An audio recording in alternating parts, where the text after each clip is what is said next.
The Right Side with Doug Billings.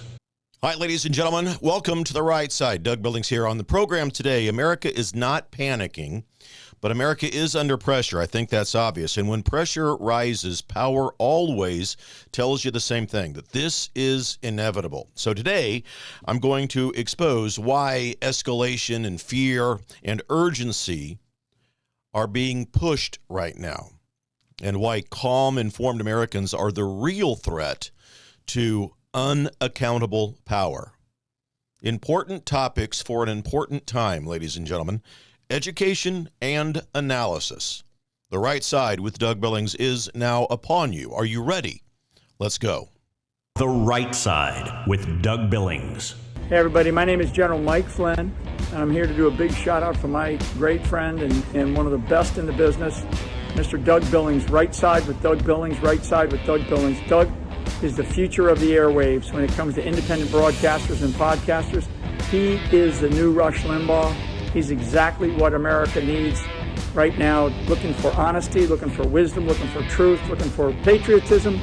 Listen to Doug Billings at Right Side with Doug Billings. God bless you and God bless America, and thank you. Ladies and gentlemen, we are winning. We're winning, winning, winning. Welcome to The Right Side with Doug Billings. Are you ready? We are not liberal snowflakes who melt away in the face of tragedy, adversity, and challenge. We are a covenant nation under God, and His divine providence is not dead and it's not gone. It is living within each and every one of you. And you will bring it to life in such a way that the world has never seen before. We never back down. We never give up. We march forward.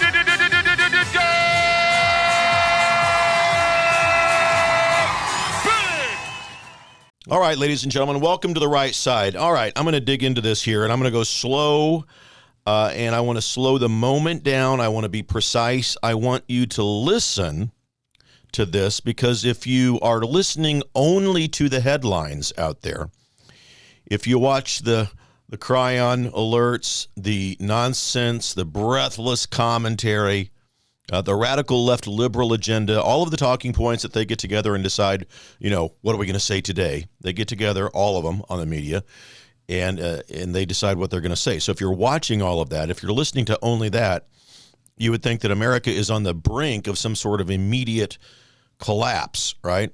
She's not. Folks, look, America is not on her deathbed. The radical left will throw everything up at us as far as chaos and events that cause chaos, riots, looting, insurrection, emergencies, unprecedented danger, arson, anarchy, all of it. But here's the question I want to start with today, and it's an important one. Is America actually panicking, or is something else happening out there? Because those two things are not the same, obviously, and confusing them leads to very bad decisions at the top. So I'll be very precise. Americans are not panicking, but we are under pressure. And pressure, when it's sustained, when it's unresolved, that creates anxiety, not hysteria, anxiety. And that distinction matters. Because panic, we all know, looks like sudden irrational behavior, mass breakdowns, the mob, uncontrolled violence, total social collapse and so forth. And that's not what we are seeing across America. We're seeing pockets of chaos that are brought about in blue states and blue cities. But what we are seeing across, I think, the greater landscape of America and within the state of play within America is something much quieter. Tension, fatigue, distrust, the withdrawal from institutions, the withdrawal, for some of us, if you're honest with yourselves, I think some of us have withdrawn from the institution of the government. We don't vote anymore, and that's a big issue among conservatives.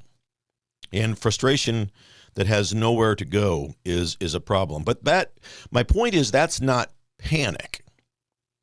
That's a nation living under a long-term psychological and civil strain. Societies don't break during panic. They break when pressure is mismanaged by those people who are in power. So let's ground it in what's happening right now. Over the last several days, we've watched escalating confrontation brought about by the radical liberal agenda.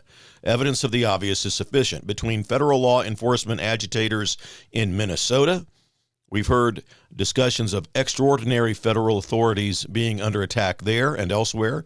We've seen heated rhetoric, and we've seen conflicting narratives between federal officials, local leaders, and media outlets. And immediately, the media jumps to the same conclusion every time. This proves America is coming apart. No, ladies and gentlemen, not at all. It proves something else. It proves that institutions are escalating faster than the public is reacting. And that's a very important signal, because when systems feel confident, they persuade, right? And when systems feel secure, they explain. When systems believe that they're legitimate, they don't threaten. Escalation is not strength. Escalation is a symptom. And here's a rule of history that you can take to the bank. When persuasion stops working, institutions switch to pressure. And pressure always arrives before legitimacy collapses, not afterwards. This is nothing new. And by the way, it's not uniquely American, not even close. And this is not only one party or one headline. This is about how power behaves when it senses resistance. And I'll say some things here that may surprise some people. The presence of federal force discussions does not mean that the public is out of control. It often means that the decision makers believe that something is slipping away from them. That's a very different thing. And where the media seems to me always gets it wrong, whether it's deliberate or not, they assume that the public responds to pressure the same way that institutions do. But Americans don't. Historically, Americans don't riot first. They endure first. They absorb pressure. They work hard. They reassess. And then they pull back from the systems that they no longer trust. That's typically how we react here. We'll start to stop listening before we start shouting. That's the intellectually mature, common American response. The quiet withdrawal terrifies centralized power. And that actually terrifies them a lot more than the loud protest ever could. That's where we need to talk about anxiety, not panic. Anxiety is what happens when rules feel inconsistent for us, or accountability feels selective. You get a hint of that? Enforcement feels political. Explanations stop making sense. And anxiety then is also corrosive. It's not explosive, it's corrosive, and it changes behavior really slowly, anxiety does. People stop believing, they stop participating, they stop granting consent. And here's the danger for institutions. You can command compliance, but you cannot command consent. Consent has to be maintained. That brings us to a critical civic lesson. Remember in the days when they used to teach civics in our educational institutions? Most Americans were never taught this. There is a difference between authority, power, and legitimacy. Authority is granted by law, and our law is comprised of rights that come to us from God. Power is enforced by systems, and legitimacy is granted by the people. You can have authority without legitimacy, and you can have power without trust, but you cannot have a stable republic without consent. And when legitimacy erodes, escalation becomes tempting because it feels like control. But escalation accelerates the very thing that leaders are trying to stop. Now let's apply this to Minnesota. Without hysteria, let's just look at it, because what we're seeing is not a nationwide breakdown. What we're seeing is friction between law enforcement, local political leadership, activist pressure, and the media narrowifies the amplification of this all. The narrative that comes from them, always the amplifier. It doesn't mean that the loudest voices are the majority. In fact, that's not even closely anywhere near the truth. The loudest voices are not the majority. Friction creates heat, doesn't it? And when heat rises, leaders have a choice to make. They can explain it or they can escalate it. And when explanation fails, escalation looks faster, but it's always riskier. That's where Americans in the middle feel it most. Because the average American isn't trying to burn the systems of this country down, ladies and gentlemen. We are trying to raise families, afford groceries, feel safe, trust the law applies every day, and believe that our voice still matters in this republic. That's why anxiety spreads faster than panic, and why it's shouting emergency at the public. If you shout those things, it doesn't calm anything down when we do that.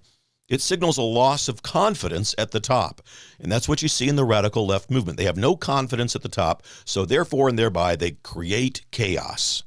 The mob, riots, looting, arson, anarchy. Let's have some pallets of rocks, bricks, and stones delivered to downtown so that we can throw them through storefront windows. And I'll be clear about something. This is not a call for chaos. Obviously, this is not an endorsement of violence. This is not justification for disorder. It's the opposite. It's an explanation of why disorder becomes tempting to those people who believe that time is running out. History shows us that societies fracture not when citizens panic, but when leaders misread restraint as weakness. American people are not breaking. Americans are waiting. And waiting is a dangerous situation for systems that are built on urgency. So here's the question that institutions should be asking, that I think they should ask, but they won't. They won't. I'll bet you a nickel they won't. What happens if the public doesn't panic, doesn't riot, doesn't comply emotionally, and instead they just stop believing in us? What if the institutions in this country and around the world asked those questions? That's the real fear, not chaos in the streets, but calm resistance. That's the fear, because calm people are very hard to manipulate. And a public that thinks clearly under pressure can't be rushed into surrendering its agency and its sovereignty.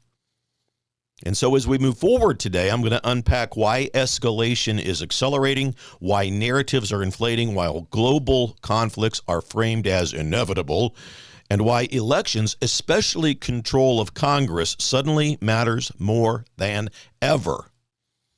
But I want to leave you with this before we go on. Panic destroys societies quickly. Pressure destroys them only when the leaders refuse to correct their course. And America has endured pressure before. We've been in worse situations than we are in today. The question isn't whether the people can handle this moment. The question is whether institutions remember who they serve.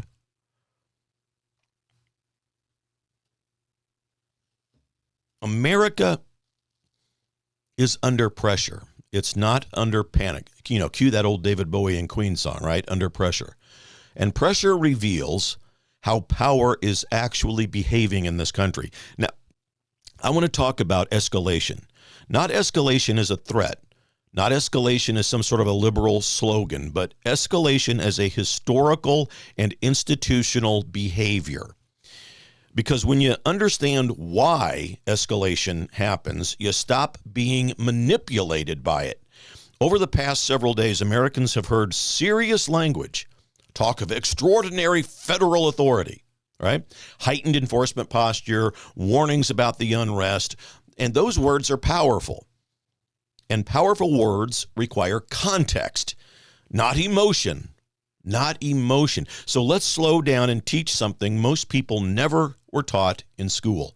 Escalation is not the first move of confident leadership. It is the last shortcut of a leadership that believes time is running out for them. And throughout history, in republics, in empires, democracies alike, escalation follows a predictable pattern. First, the leaders persuade, then they warn, and then they escalate. Escalation doesn't mean the public has lost control. It usually means that leaders believe that they are losing their leverage. And that distinction matters. Look at Iran. Look at Minnesota. Look at the radical liberal left in America. And if you talk specifically about the extraordinary federal powers that are being considered in the United States in various areas, Minnesota key among them, those authorities exist for a reason. They're not imaginary and they're not new. They were designed for rare, extreme, and clearly defined circumstances and situations where states are unable or unwilling to maintain basic order and constitutional guarantees.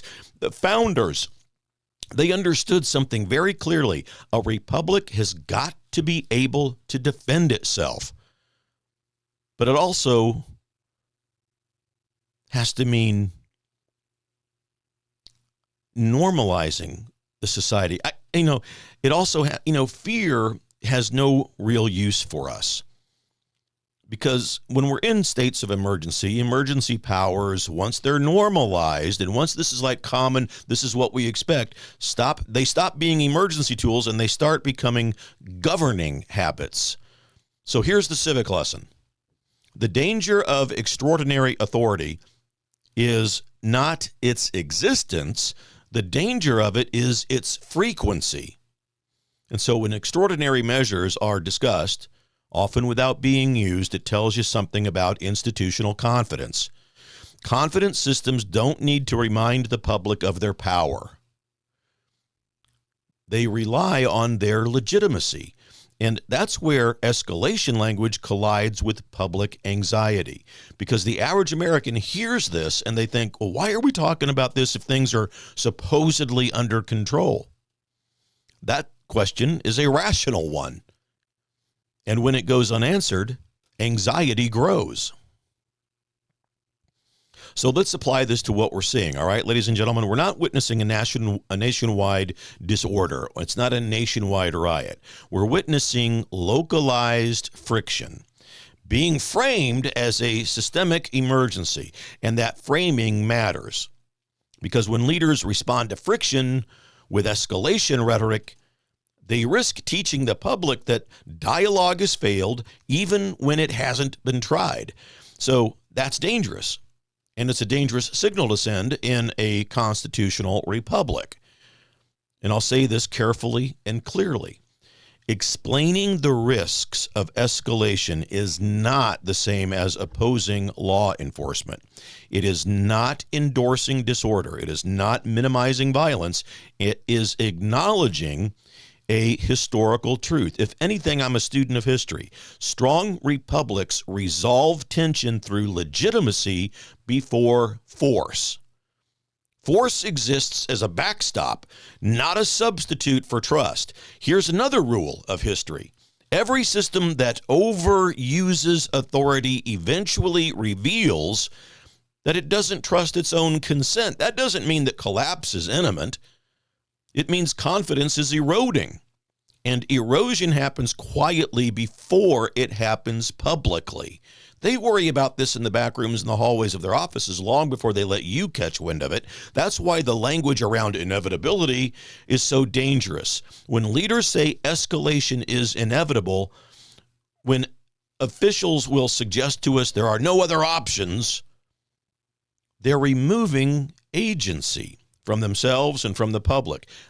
History shows us something important in that regard. The moment leaders believe that there are no alternatives, they stop looking for better ones. It sounds simple when you say it, but not many people walk through that. Let's talk about misreading restraint. One of the great mistakes that centralized power makes again and again is assuming that a calm public is a passive public. It's not. It is often a calculating public that they're seeing. Americans historically absorb pressure before they respond. Historically. They don't rush into chaos. They don't watch and burn, unless they're paid to do it by radical liberals and convinced that they'll be let off the hook because they've got judges who will not press charges and because they've got bail bond funds set up online. We watch and we remember first. We evaluate credibility. And when we move decisively and we move lawfully. That's the difference between conservatism and liberalism. And that's why institutional escalation often arrives too early. It responds to fear inside the system, not behavior outside of it. Does that make sense? That's where anxiety becomes the real risk, is right there. Because anxiety doesn't explode, it accumulates. And accumulated anxiety changes behavior in subtle ways. People disengage. Conservatives, they don't trust the system. The voting system's rigged. I'm not going to vote anymore. A big mistake, but that's what they do. People stop trusting institutions. They turn to alternative voices for information, and they begin to question narratives reflexively. That's not instability, ladies and gentlemen. That's legitimacy with a warning light going on. And I'll put it plainly. If the public were truly on the brink of chaos, leaders wouldn't need to keep on talking about it. Chaos announces itself quite well. And so the constant repetition of crisis language is not evidence of disorder. It's evidence of a narrative strain. The media's got a narrative plan, and they are engaged together across all networks to bring it to you. And here's the hardest truth for institutions to accept. You can't threaten a population back into trust. Trust is restored through transparency, through consistency, and accountability, not urgency. Escalation without explanation doesn't calm anxiety. It validates it. So as Americans watch events unfold in Minnesota and elsewhere, the real question isn't, will authority be used? The real question is, will legitimacy be restored before authority is exhausted? Because history shows us something very, very sobering. Once legitimacy collapses, authority has got to be used more often and works less each time it's used.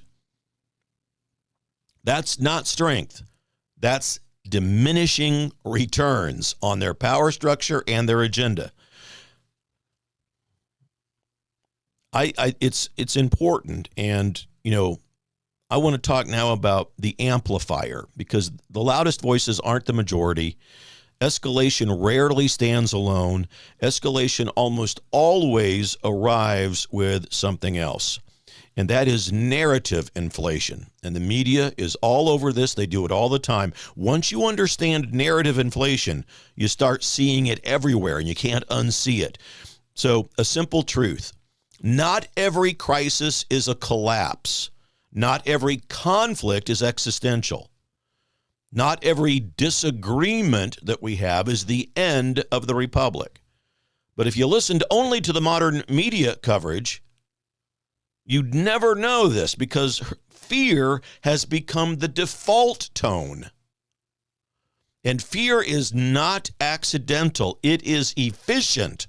That's how they view it. Here's how the narrative inflation works. When events don't produce the emotional response that institutions expect, the story doesn't change, the tone does.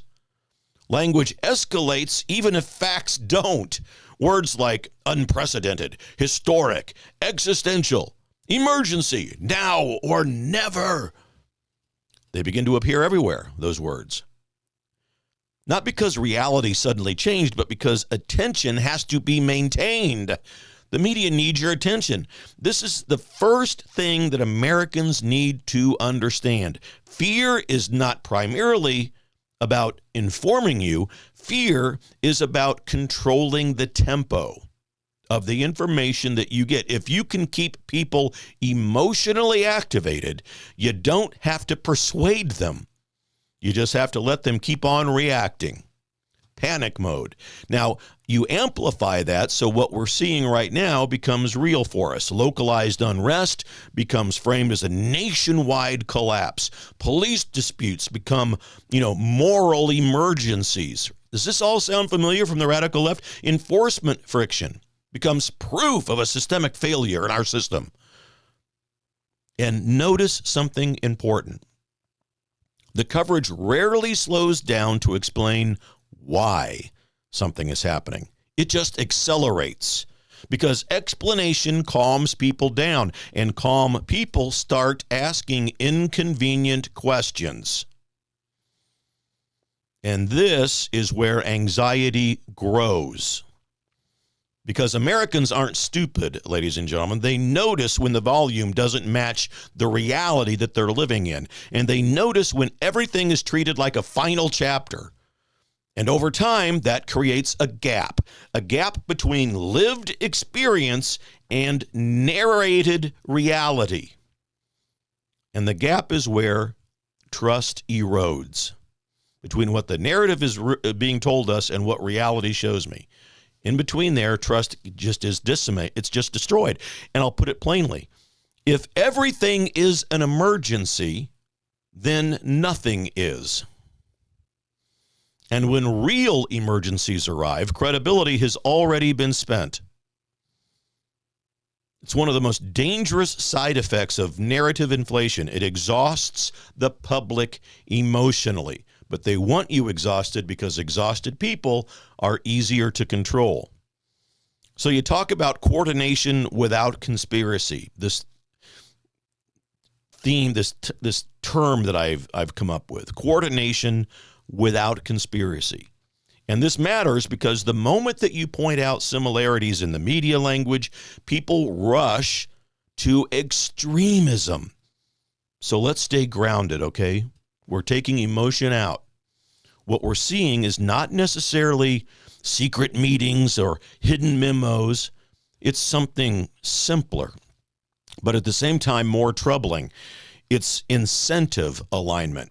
Outlets compete for attention, fear captures attention, and urgency keeps viewers watching. So over time, language coverages, not because everyone planned it, but because the system rewards the same behavior. And that's why you hear identical phrases repeated across the networks. That's why the same framing appears everywhere at once. That's why nuance disappears, and nuance slows momentum. Well, they don't want the momentum slowed. They want to accelerate it. Momentum is the product. Historical lessons. In healthy societies, media acts as a translator between institutions and the public. In stressed societies, media becomes an accelerator for that institutional anxiety that we feel sometimes. Instead of asking hard questions, it amplifies the pressure. Instead of clarifying complexities, it simplifies everything into fear. And here's the irony, ladies and gentlemen. The more fear is pushed, the less effective it becomes because people adapt. They emotionally withdraw. They stop reacting the way they were supposed to act. And when that happens, institutions misinterpret it as apathy or extremism, disinterest, hopelessness, whatever, instead of what it really is, disengagement. Disengagement is way more dangerous to legitimacy than protest. Protest still believes that the system can hear you. Disengagement believes that it can't. And once people disengage, shouting louder doesn't bring them back. It drives them further away. That's why anxiety in this country is rising, not because Americans believe collapse is imminent, but because they feel like it's like they're being talked at, not spoken to. They sense urgency without explanation and pressure without accountability and emotion without any clarity out there. So I'll give you a mental filter that you can use. Whenever you hear coverage framed like, there is no alternative, this has got to happen right now, delay is dangerous, questioning is irresponsible. When you hear something like those things, just pause a minute, ladies and gentlemen, breathe, because historically those phrases appear when confidence is lowest, not its highest. They are not the language of strength. They are the language of narrative defense. Now, here's where this ties directly into places like Minnesota and others around the country. When unrest, even localized unrest, is immediately framed as existential danger, it serves two purposes. Number one, it justifies the escalation. Number two, it discourages scrutiny, because scrutiny takes time and urgency eliminates time. That doesn't mean that nothing is happening. It means not everything is happening. It means that not everything happening is what it is being presented as. And discerning that difference, discernment in general, is the responsibility of a free people. And this is very important. Clarity is not complacency. Questioning is not extremism. And calm analysis of a situation is not denial. Those labels are used when institutions feel challenged by thinking citizens. And the founders understood that dynamic very deeply. They knew that fear could be weaponized. They knew emergencies could be manufactured. And that's why they built systems designed to slow decisions down, not speed them up. And that applies to justice. Deliberating was not a bug. It was the feature of their republic. So when you see relentless urgency, every disagreement framed as a crisis, when every event is treated as destiny, understand that you're witnessing not collapse, but a narrative strain. Here's the takeaway.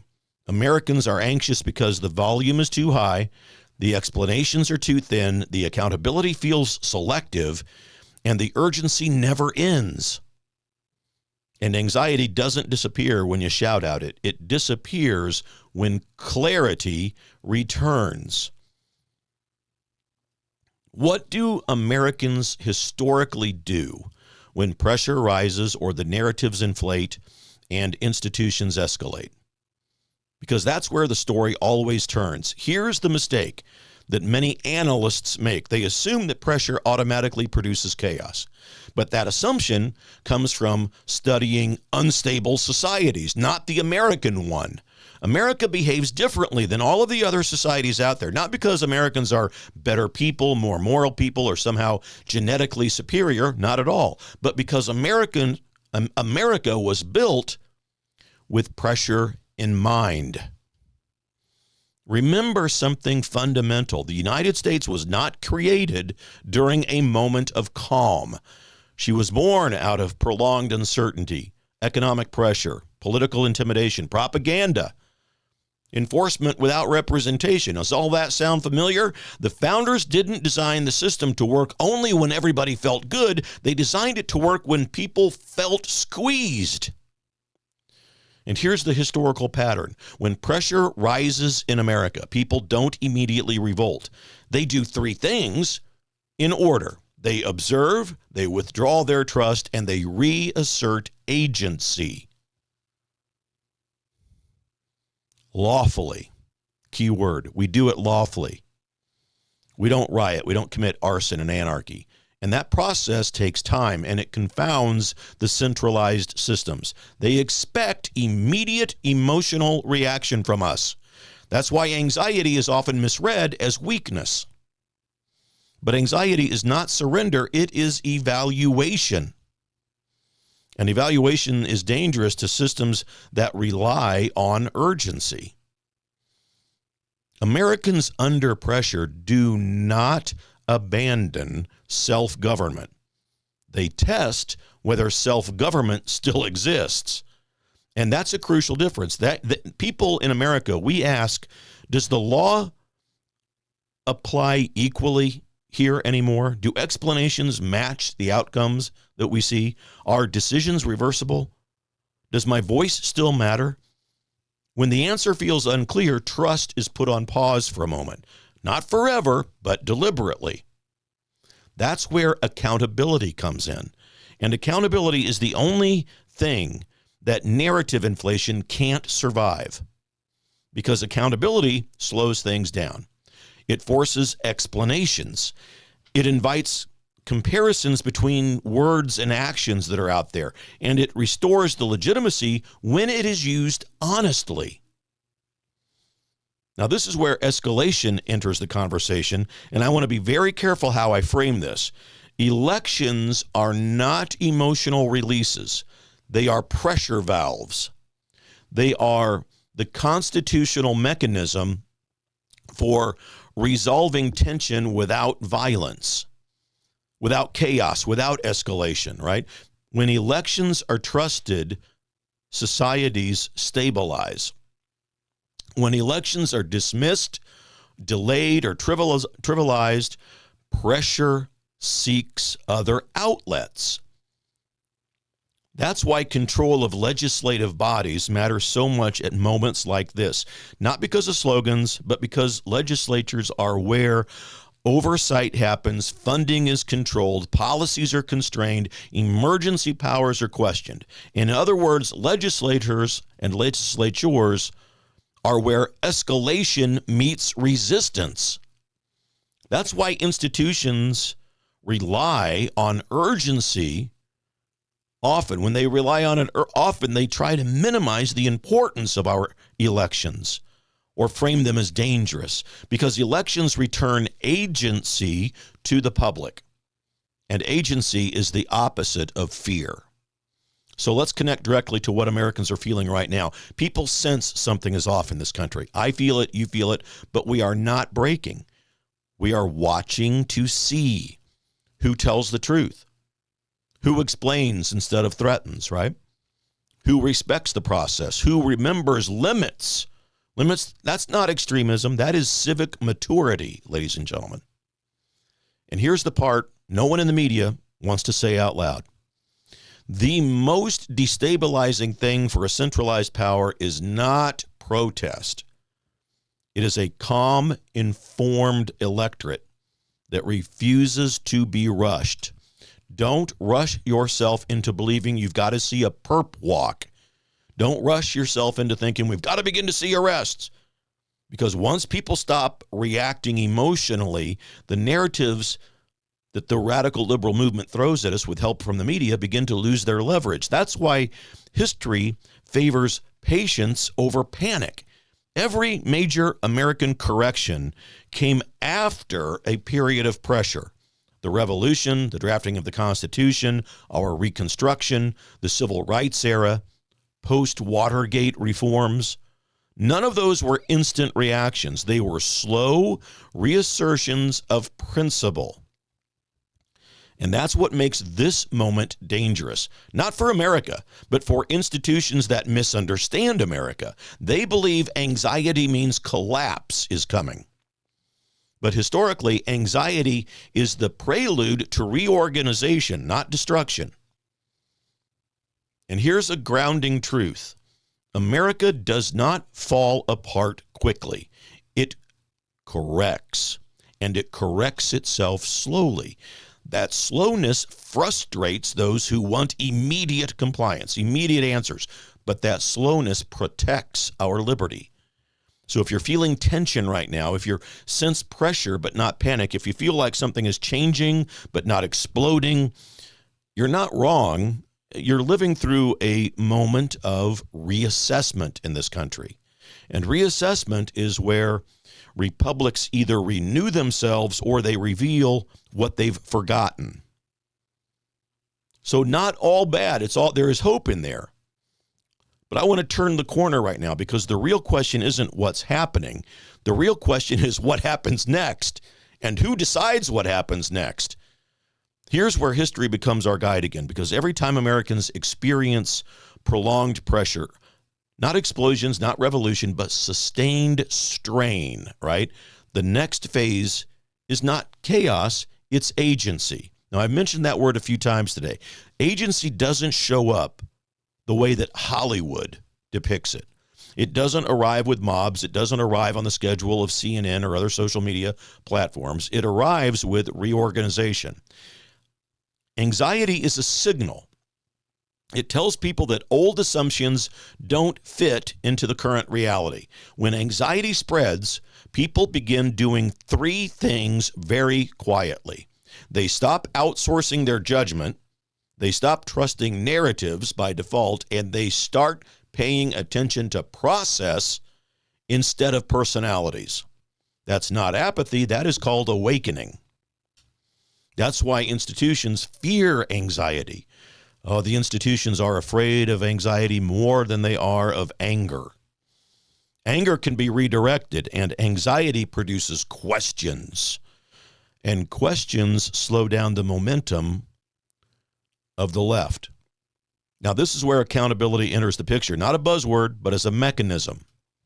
Accountability is how free societies convert anxiety into reform. Without accountability, anxiety curdles. Without accountability, anxiety clarifies. So what does accountability actually look like? It's not slogans. It's not performative outrage. It's not endless investigations that go nowhere. Real accountability has four features: transparency, limits, consequences, reversibility. If a system resists those four things, it's telling you something. So you connect that to political structure, because structure is where agency becomes real. The founders didn't expect the public to solve problems emotionally. They expected the public to solve problems institutionally. That's why power was divided. That's why legislatures exist. That's why elections matter more during pressure than during prosperity. Elections are not celebrations, ladies and gentlemen. They are corrections. They are how a republic says, this direction isn't working.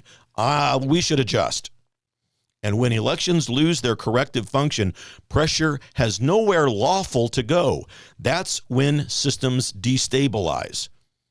This is why control of Congress, especially the House of Representatives, matters so much at moments like this.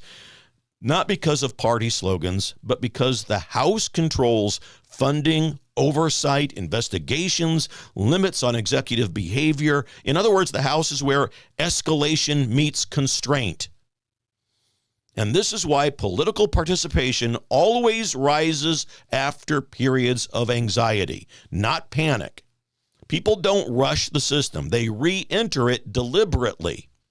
They vote differently. They support challengers. They want political outsiders, populist candidates. They get involved locally. They scrutinize and vet incumbents and new candidates. That's not extremism, ladies and gentlemen. That's constitutional self-government doing its job. Now, here's where some people get uncomfortable, because agency requires effort. I call it determined patriotism, doing the hard work of it all. It requires resisting the temptation to react emotionally every time you read the headlines. And that, admittedly, is not always easy. It requires understanding that change is usually incremental, not cinematic, not a movie. Here's where many institutions miscalculate their approach. They believe that pressure is going to exhaust you into compliance. But American history shows the opposite. Pressure clarifies priorities. And clarity produces resolve. You become determined in your patriotism. Think about it. The public here in America, we're not asking for utopia. We're asking for consistency. We're asking for fairness. We're asking for transparency. How about some restraint? What about some accountability? Those aren't radical demands. Those are Republican ones. That's why attempts to frame anxiety as extremism fails every time, because extremism seeks destruction and anxiety seeks correction. What about globally? What if we look out globally, watching systems strain under the same pressures, centralization versus sovereignty, bureaucracy versus accountability, narratives versus reality. America's not isolated from this, but America has an advantage that most systems don't. We built correction mechanisms into the design. They are not perfect, they're slow, but they exist. And that brings us to probably the most important point of this segment of the show. The future is not decided by those who shout the loudest. It's decided by those who stay engaged the longest. Endurance beats urgency, and clarity beats getting it done faster, and process beats panic. So if you're feeling anxiety right now, understand something, that feeling this is not a weakness, it's information. It's telling you that something needs reassessment, and reassessment is how republics renew themselves.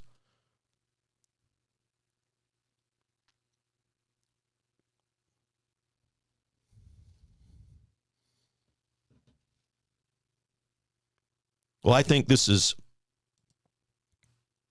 I think it's very important, and the global pattern is out there as well. Understanding the pattern out there is different between being informed and emotionally steered. Take your emotions out. What about the word inevitable? We're told that conflict is inevitable. Global instability is inevitable. Economic pain is inevitable. That word shows up at very specific moments if we look back in history, and it's never accidental. The first thing Americans need to understand, inevitability is not description. It is a persuasion tactic. When leaders or institutions say something's inevitable, they're not telling you what will happen. They are telling you what they don't want debated. Historically, inevitably appears when three things happen at once. Old systems stop producing results. New pressures expose structural weaknesses, and accountability becomes unavoidable. At that point, inevitability language serves a purpose. It shuts down alternatives. So let's talk about global pressure, because across the world we are seeing nations reassert their borders, trade used as leverage, energy weaponized, currencies questioned, alliances strained, and that, ladies and gentlemen, is not chaos. That is called realignment. And realignment always feels unstable before it feels settled. And the critical mistake that many analysts make, they assume global systems exist because they are permanent. They're not.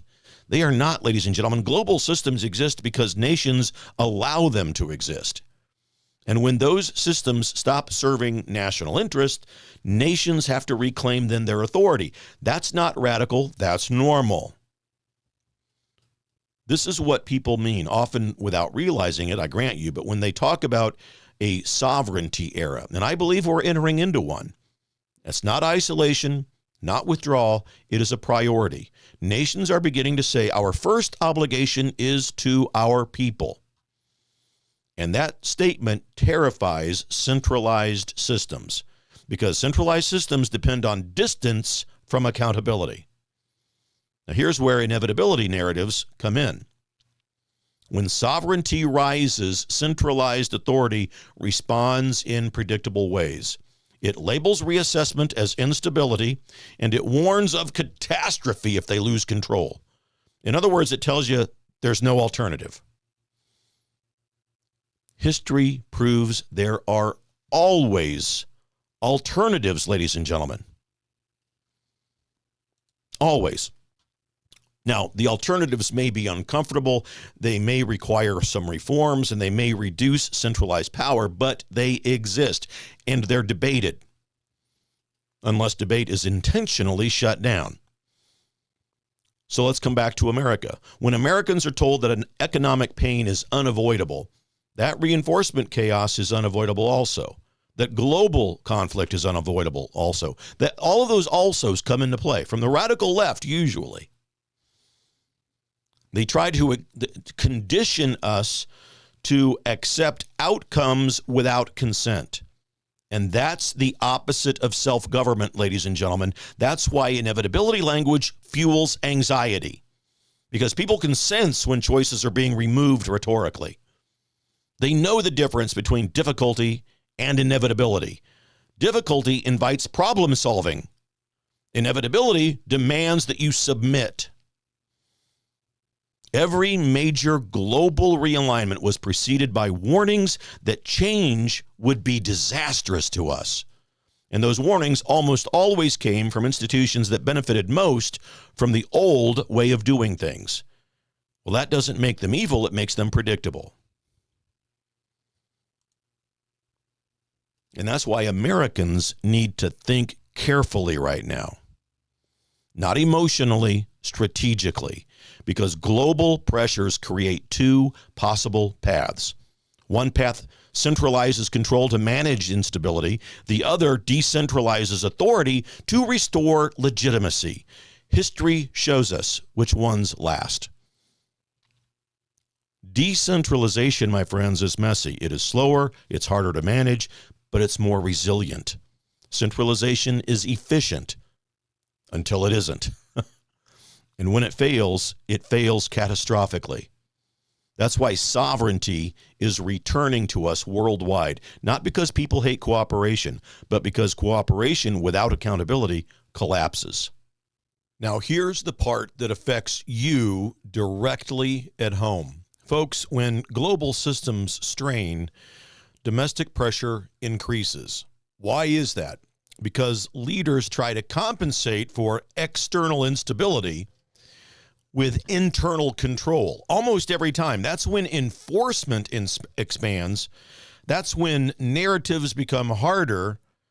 And that's when dissent is reframed as danger for these people.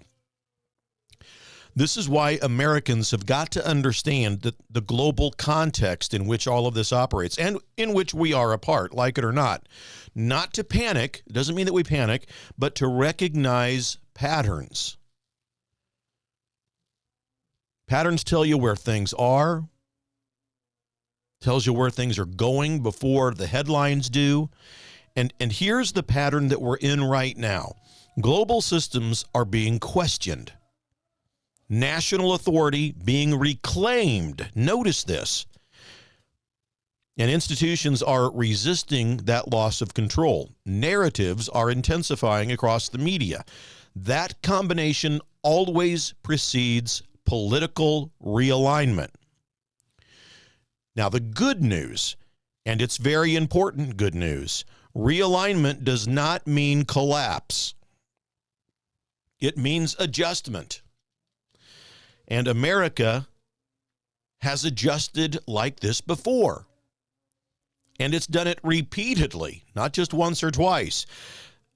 Elections, laws, reforms, all of that, reassertion of limits on power, we have repeatedly adjusted in the American life.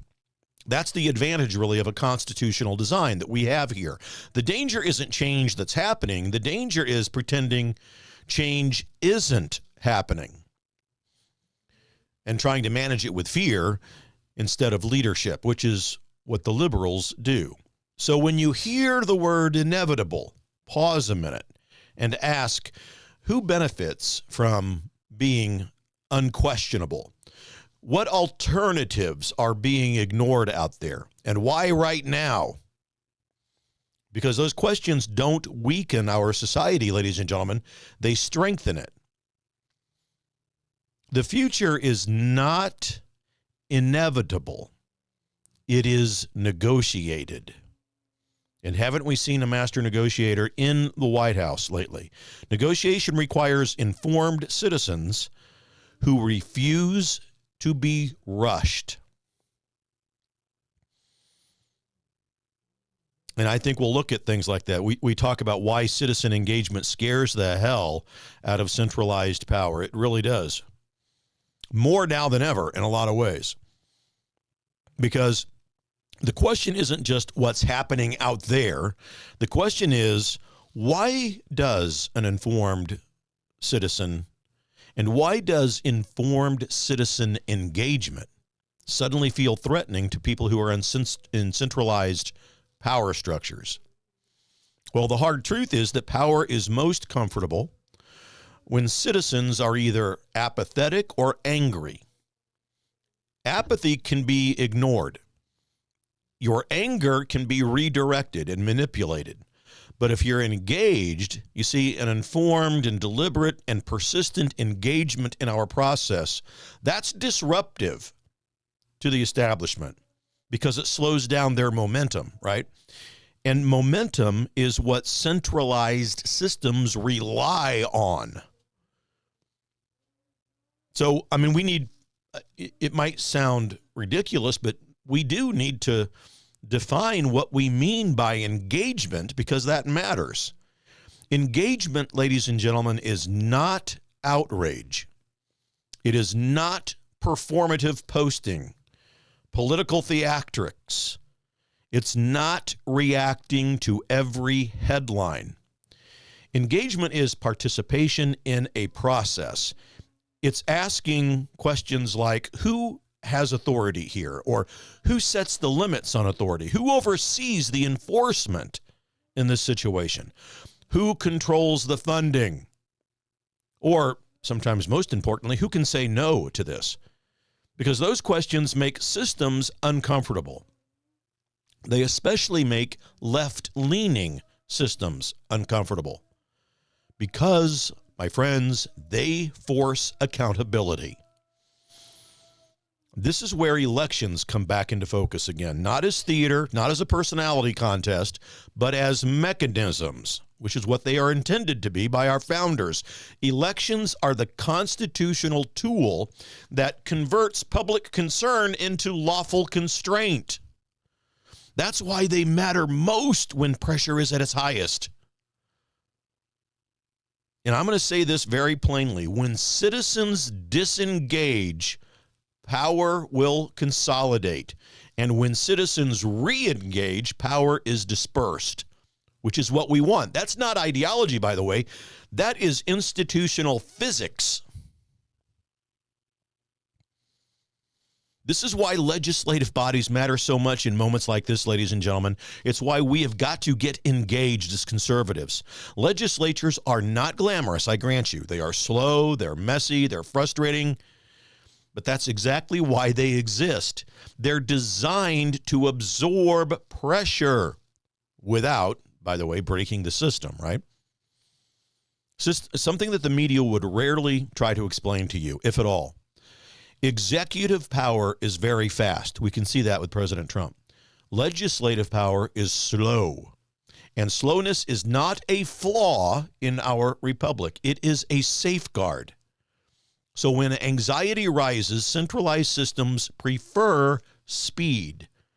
Speed, you see, avoids scrutiny. Speed avoids debate. And speed, ladies and gentlemen, avoids accountability. But free societies choose restraint, and they choose process, and they choose deliberation, even when it's uncomfortable and takes time.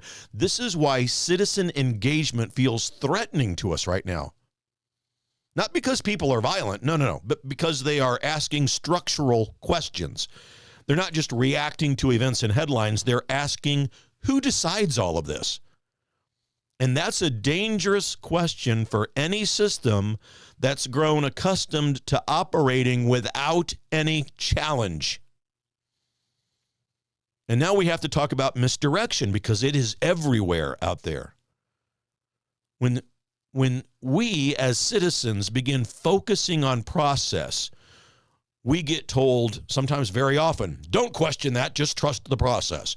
Don't slow down, just act. Don't debate, comply. Let's get on with it. Well, those phrases, they're not signs of confidence, not at all. Those are signs of institutional impatience. And another historical truth that I would like to point out, that I have to point out, the moment power starts resenting oversight is the moment that oversight becomes most necessary. Healthy systems welcome questions. Stressed systems label questions as threats. Now, let's connect. I want to connect this to why turnout and participation matter. Without any hype, without any slogans. You all have heard me talk about this in terms of what I call determined patriotism, the hard work of getting involved in our process of government at your local level. Participation is not about winning every single battle that we're in. It's about rebalancing initiatives. When leaders know that they're going to be reviewed or constrained or replaced, if necessary, their behavior changes. Maybe not overnight, but it happens measurably. You can tell. That's why the founders emphasized representation. They understood that fear can be managed, but accountability has got to be enforced. So here's what citizen engagement actually does. It tells institutions decisions are reversible.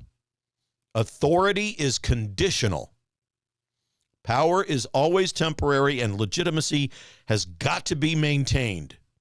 Those signals stabilize societies. They don't destabilize them, like the liberals would have us believe. They stabilize them. Now, let's talk about a misconception that's out there. Our engagement does not guarantee outcomes. It guarantees process. And process is what prevents pressure from turning into a rupture. That's why, efforts to discourage participation in our system often increase during times of anxiety. People are told, your vote doesn't matter. The system's rigged. Nothing ever changes. Remember, there are people out there that say back after 2020, there were tier 1 level people who claimed to be patriots, saying that they weren't going to vote in a rigged system. Ladies and gentlemen, that is the most anti-American statement anybody could ever make. We never abandon our rights that come to us from God. Never. Of the rights that we have, life, of course, is the most sacred, but voting is right there second. One of the most sacred rights, and people are out there trying to convince other conservatives to not engage in a rigged system. 100,000% un-American. We always engage in the rights that God has given us as conservatives. I grant you there is fraud. There are problems. We never surrender our rights that come to God, because that does not honor God. And it doesn't honor the military who have gone to the battlefield and died to protect your rights. So those kind of messages don't empower us. And immobilization benefits the centralized control. It doesn't benefit us. If they get us to freeze out or freeze ourselves out of the system, if they get us to disengage, they win. And I got to be very clear. Cynicism is a gift to unaccountable power. Hope doesn't have to be naive, but resignation is always exploited. And oh, do they want cynicism to roost upon you. It is one of their most famous and most desired demons, if they can just get you to become cynical enough to sit out.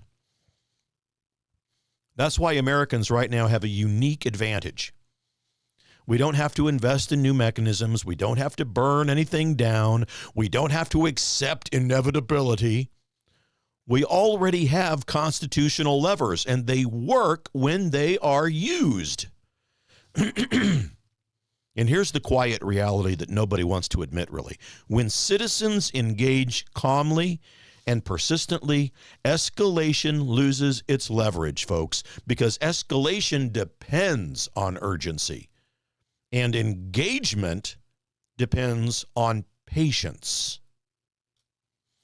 So if you're feeling anxiety right now, here's the correct translation. It's not telling you to panic. It's telling you to pay attention, to process, to structure, to accountability. Free societies don't survive because the people within them feel calm. They survive because people stay involved.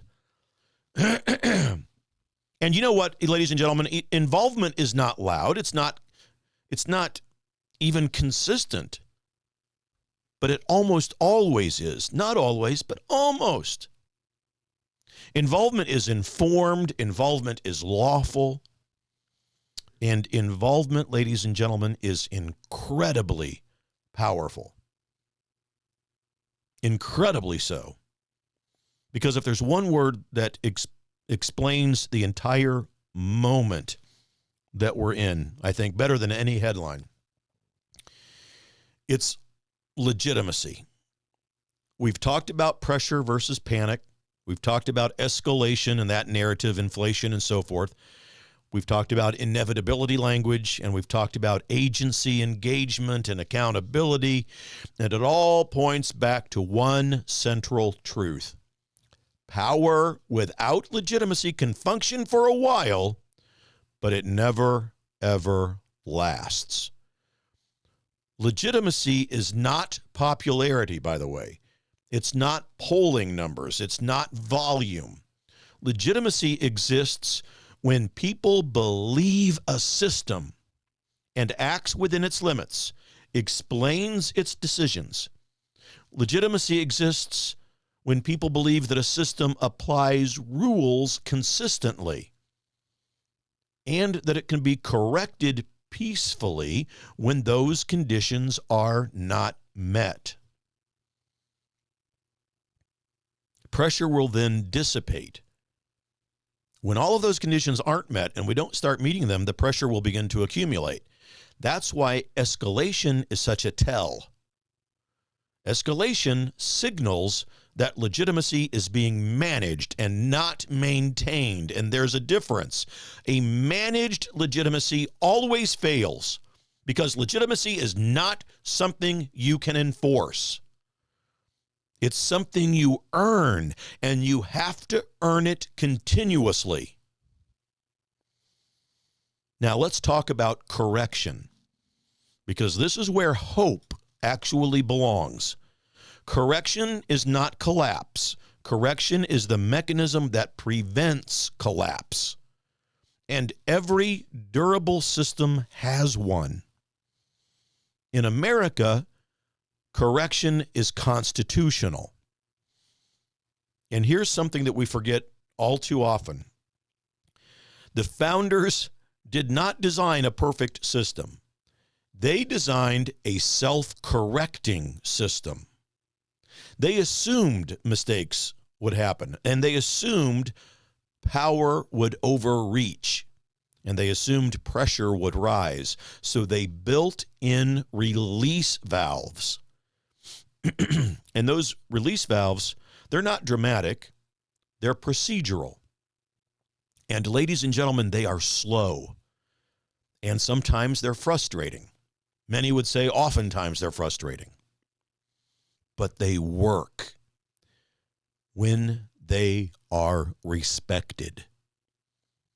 This is why moments like this feel uncomfortable to us, because correction always feels uncomfortable to those benefiting from the status quo.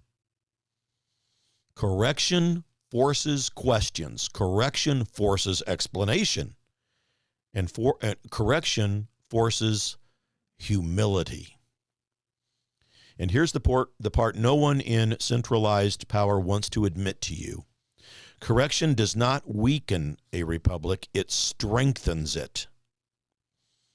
Because correction renews legitimacy. Now, what happens when correction is resisted? Well, take a look at my favorite thing, history, because we'll get the answer to that question there too. When correction is blocked, whether it's delayed or it's delegitimized, pressure seeks alternative outlets.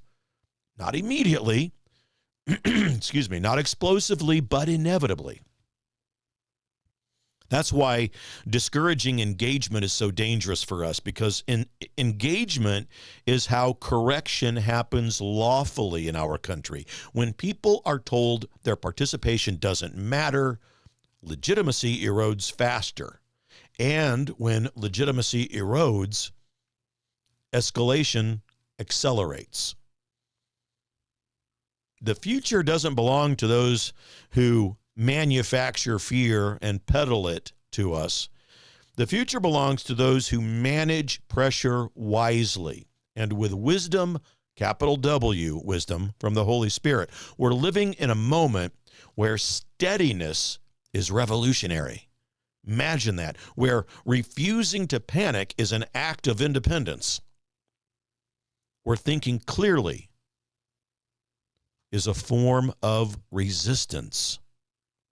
That's why calm citizens are so disruptive to manipulative systems, because calm citizens cannot be rushed.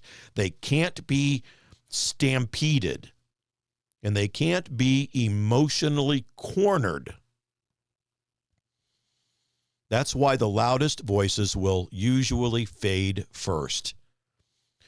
Folks, volume is not durability. Urgency is not authority. Spectacle is not strength. Here's another historical observation I want to leave you with that has never, ever failed. Societies that endure are not the ones that react fastest. They're the ones that correct themselves most faithfully. So if you're feeling pressure right now, understand something important. You are not witnessing a collapse.